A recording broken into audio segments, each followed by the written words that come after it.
અહેમદાબાદ મિત્ર ન્યૂઝમાં આપનું સ્વાગત છે।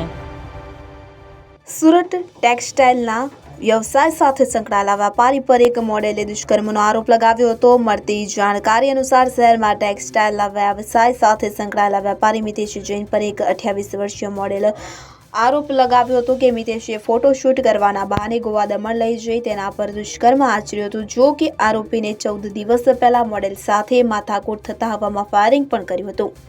આખરે અલથાણા પોલીસે ગુનો નોંધી આરોપીને ઝડપી લીધો હતો।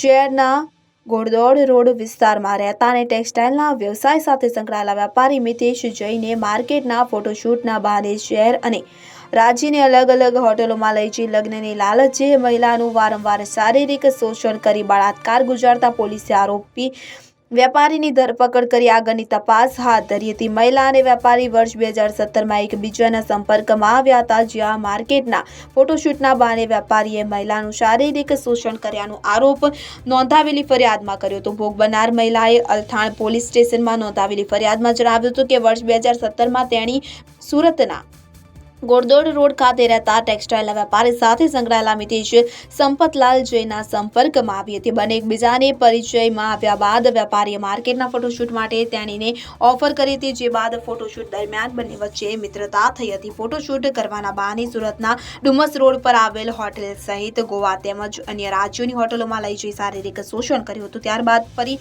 લગ્નની લાલચ આપી શારીરિક શોષણ કરી મારઝૂડ પણ કરતો હતો। આરોપી મહિલાના ઘરે જઈ મારી નાખવાની ધમકી આપતો, આ સંબંધ રાખવા બળજબરીપૂર્વક દબાણ પણ કરતો હતો। મહિલાએ આપેલી ફરિયાદના આધારે અલથાણ પોલીસ દ્વારા વેપારી મિતેશ સંપતલાલ જૈન વિરુદ્ધ ગુનો દાખલ કરી તપાસ શરૂ કરવામાં આવી હતી।